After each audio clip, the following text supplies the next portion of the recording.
আমি একদম নিশ্চয়ই গেছি ভাই। কাল রাত্রে আমরা এখানে বিরাট বড় ধরনের একটা ক্ষতিগ্রস্ত হই, যেটা আমাদের দ্বারা আসলে সহ্য করা খুবই কঠিন। আমি একদম নিশ্চয়ই গেছি ভাই। নিম্ন আমার 10 থেকে 12 কোটি টাকা আমি ক্ষতির মধ্যে ঢুকে গেছি অলরেডি। মানে আমার 60 লক্ষ মাছ ছিল, পাবদা মাছ, শুধু সাদা মাছ ছিল 60,000।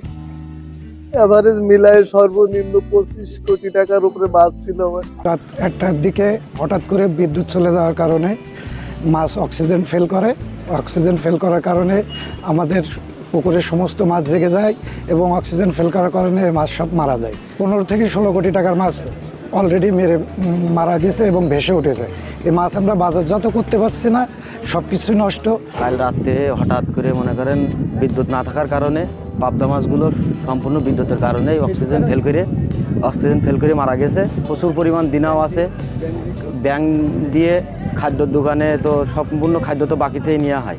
বিদ্যুতের কারণে মাছটা অক্সিজেন ফেল করে মারা গেছে। বিদ্যুৎ যদি থাকতো তাহলে মাছগুলো মারা যেত না।